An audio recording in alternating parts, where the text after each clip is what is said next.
The desert wind carried more than dust that scorching afternoon when Colt Maverick rode into the Apache settlement. His black stallion's hooves drummed against the hardpan earth like a war chant, announcing the arrival of trouble wrapped in leather chaps and worn denim.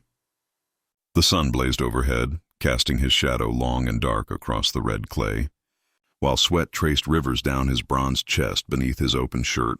Colt's steel-gray eyes surveyed the camp with the practiced gaze of a man who'd learned to read danger in every shadow. His jaw, rough with 3 days of stubble, clenched as he spotted the warriors emerging from their dwellings, hands resting on tomahawk handles. But it wasn't the men who made his pulse quicken like a Mustang, sensing a storm. She stood beside the largest teepee, her raven-black hair cascading like a waterfall over shoulders that seemed carved from amber stone. Ayanna, wife of Chief Running Bear, possessed a beauty that could make the desert bloom and strong men fall to their knees. Her duskin dress clung to curves that spoke of hidden valleys and secret gardens, while her dark eyes held mysteries deeper than canyon shadows. "White man!" Chief Running Bear's voice boomed across the settlement as he emerged from his dwelling, his massive frame blocking the sun. "You ride into our lands uninvited. Speak your purpose or taste our steel." Colt dismounted slowly, his spurs singing a metallic song against the earth. His leather holster creaked as he adjusted his gun belt, the sound intimate as a lover's whisper. "Name's Colt Maverick. I'm tracking rustlers who stole my cattle. Trail leads through your territory." The chief's obsidian eyes narrowed, studying this bold stranger who dared enter Apache lands alone. "You have stones, cowboy, but stones can be crushed." His weathered hand moved to the knife at his belt, its blade gleaming like captured lightning. "Maybe so," Colt drawled, his voice rough as whiskey and twice as intoxicating. "But I ain't leaving without what's mine." Ayanna felt her breath catch in her throat like a trapped bird. Something about this cowboy's presence made her skin tingle as if touched by desert lightning.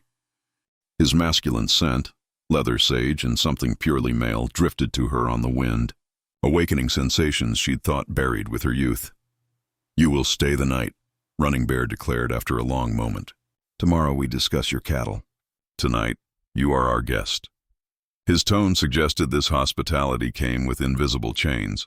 As the sun painted the sky in shades of passion, Colt found himself seated around the communal fire, acutely aware of Ayanna's presence across the dancing flames. Every movement she made seemed choreographed by desire itself, the way her lips parted slightly when she breathed, how her fingers traced the rim of her water gourd, the subtle sway of her hips when she rose to tend the fire. Their eyes met across the flames, and the air between them crackled with electricity more dangerous than any lightning storm. Colt felt his body respond like a stallion scenting a mare, his blood running hot as molten metal. The way she looked at him, with hunger barely concealed behind proper reserve, made his hands itch to explore territories no map had ever charted. Running Bear, oblivious to the silent storm brewing between his wife and the stranger, regaled the gathering with tales of ancient battles.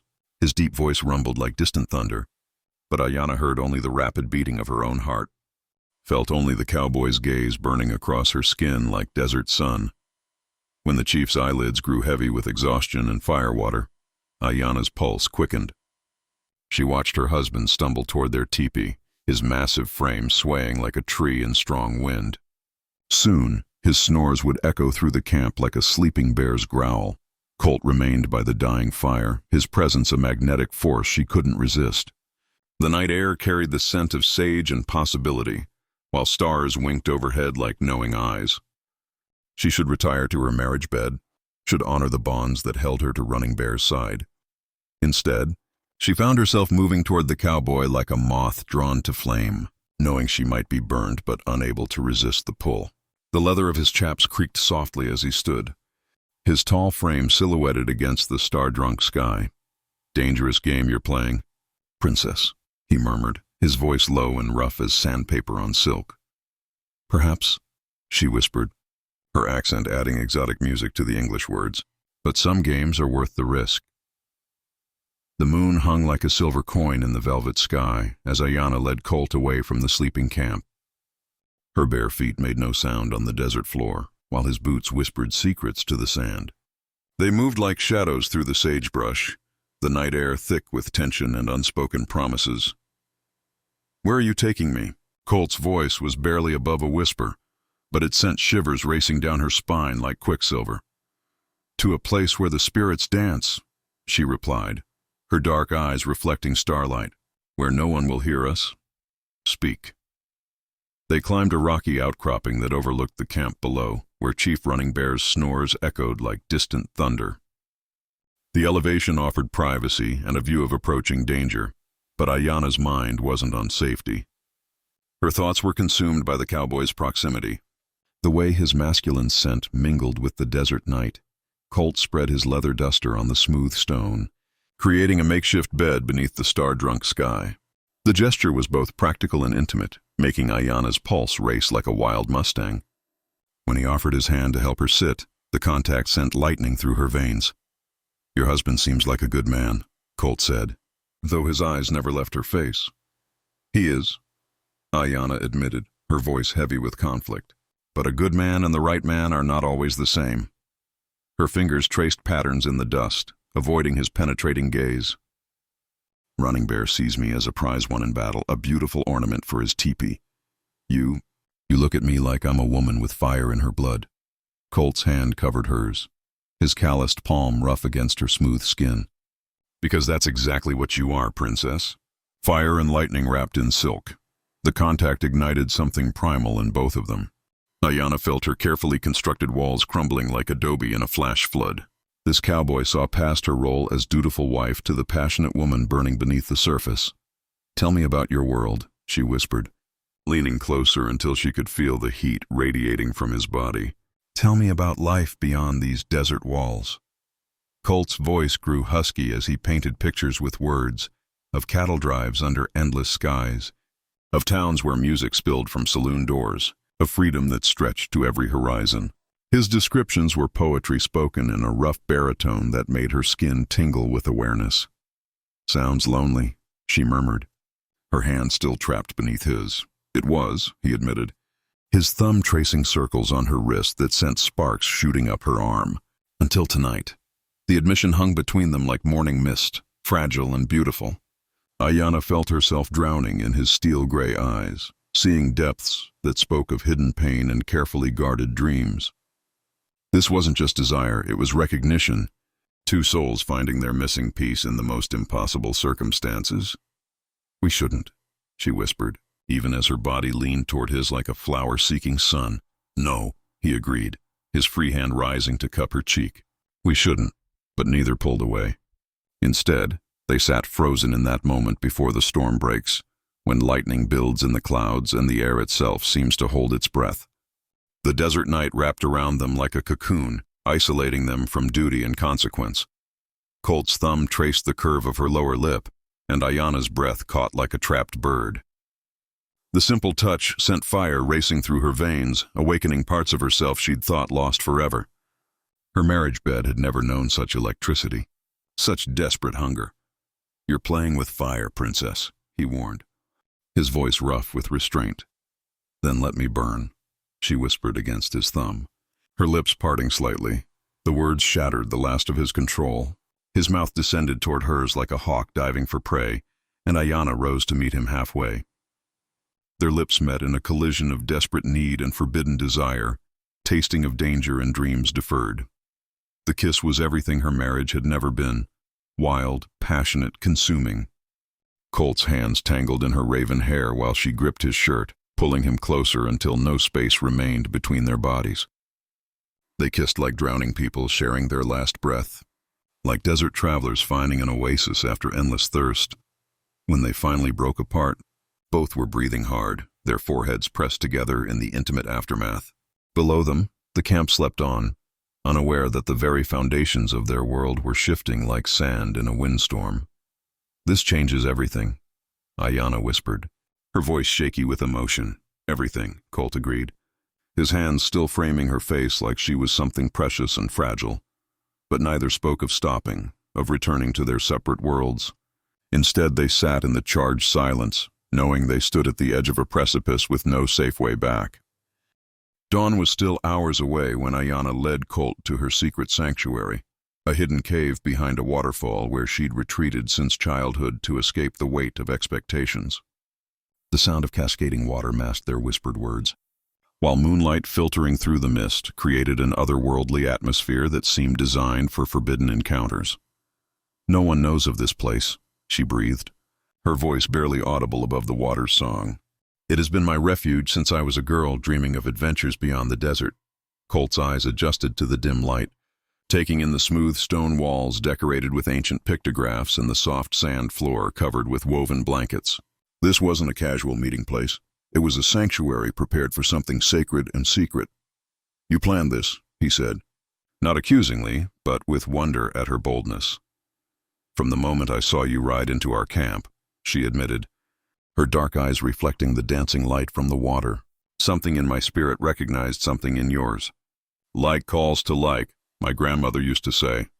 The cave felt separate from the world outside, a place where tribal law and civilized convention held no power. Here they were simply man and woman, drawn together by forces older than memory."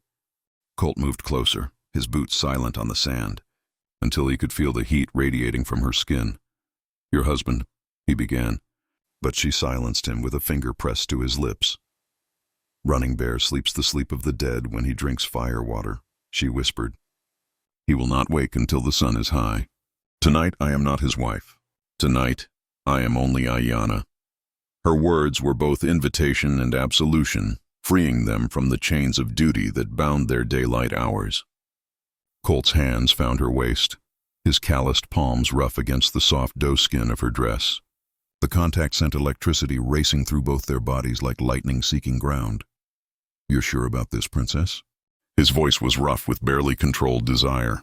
"Once we cross this line, there's no going back." Instead of answering with words, Ayanna began to move in the ancient rhythm her grandmother had taught her, the dance of woman calling to man, of earth calling to sky.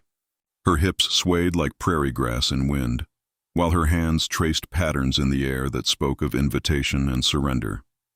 Colt watched, mesmerized as she transformed before his eyes from dutiful wife to primal goddess. The firelight played across her skin like liquid gold, highlighting every curve and valley of her perfect form. His body responded like a stallion scenting a mare, his blood running hot as desert sand at noon. "Teach me your dance," she whispered, her hands reaching for the buttons of his shirt. "Show me how cowboys move when the moon is dark and desire runs wild." His shirt fell away like shed skin, revealing a chest marked by sun and hard work, scarred by battles with man and beast. Ayanna's breath caught at the sight of such raw masculinity, her fingers tracing the ridges of muscle and the map of old wounds that told the story of his dangerous life. "You're beautiful," she breathed, her touch feather-light yet burning like brands against his skin. "Not as beautiful as you," he replied, his hands finding the ties of her dress with the skill of a man who knew his way around complicated knots. The doe skin whispered to the ground like autumn leaves, revealing skin the color of desert honey and curves that could make strong men weep.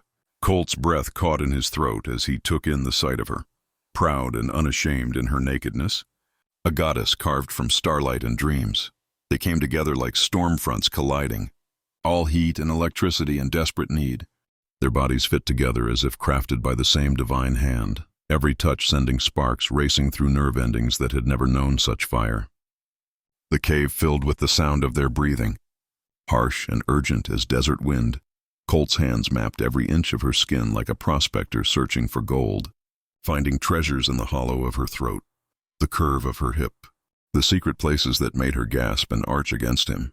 Ayanna responded with equal fervor, her nails tracing patterns on his back that would mark him as surely as any brand. "Now," she whispered against his ear, her voice thick with need. "Take me to the place where lightning is born." Their joining was like the collision of earth and sky, creating thunder that echoed through the cave and into their very souls. They moved together in the oldest dance known to mankind, their bodies speaking a language that needed no words, no translation. The waterfall sang its ancient song while they discovered new territories in each other's arms, mapping pleasure with the dedication of explorers charting unknown lands. Time ceased to exist in their hidden sanctuary, where only sensation and connection mattered. When the storm finally broke, it shattered them both like lightning splitting stone, leaving them gasping and trembling in the aftermath of something that transcended mere physical pleasure. They had touched something sacred, something that would bind them together across any distance or obstacle. The first rays of dawn painted the cave walls gold as Colt and Ayanna lay entwined on the woven blankets, their bodies still humming with the electricity of their forbidden union. The waterfall continued its eternal song, but now it seemed to sing of secrets shared and boundaries crossed forever. Ayanna traced lazy patterns on Colt's chest, her fingers following the map of scars that told the story of his dangerous life. Each mark was a chapter in a book she wanted to read cover to cover, a testament to the strength that had drawn her like a moth to flame. "Tell me about this one," she whispered, her finger pausing on a particularly wicked scar that curved along his ribs. "Knife fight and tombstone," he murmured, his voice still rough from their passionate encounter. "Gambler didn't like losing his money to a cowboy. And this?" Her touch moved to a bullet scar on his shoulder. "Cattle rustlers. Same ones I'm tracking now." His hand covered hers, stilling her exploration. "Ayanna, what we've done here, it changes everything." She lifted her head to meet his gaze, her dark eyes serious in the growing light. "I know, I felt it too, the moment when our spirits touched. It was like thunder in the desert, shaking the very ground beneath us." Colt's thumb traced the curve of her cheek, memorizing every detail of her face in the golden light. "Your husband will know. Men like Running Bear, they can sense when their territory has been explored by another. Let him sense it," she said with quiet defiance. "I am not his property to be owned and guarded. I am a woman with fire in her blood, and that fire has been awakened." The sound of voices from the camp below drifted up through the morning air, reminding them that their sanctuary existed outside of time, but not outside of consequence. Soon, Running Bear would wake and expect to find his wife in their marriage bed. Soon the camp would stir to life and notice the cowboy's absence. "I have to go," Colt said, though every fiber of his being rebelled against leaving her arms. "I know." Ayanna's voice was steady, but her eyes held the pain of impending separation. "But this is not goodbye. What we've shared here, it's written in our souls now. Distance cannot erase it." They dressed slowly, each movement a reluctant step back toward the world that would try to keep them apart. Colt's hands lingered as he helped her retie her dress, while she smoothed his shirt with touches that spoke of possession and promise. "When will I see you again?" she asked as they prepared to leave their hidden sanctuary. "I don't know," he admitted, his honesty brutal but necessary. "I have to find those rustlers, and you have a life here. A life that no longer fits," she said firmly. "You've shown me what it means to burn, Colt Maverick. I cannot go back to merely smoldering." They emerged from behind the waterfall into the growing daylight, the desert already beginning to shimmer with heat. The camp below was stirring to life, smoke rising from cooking fires, and the sound of children's laughter carried on the morning breeze.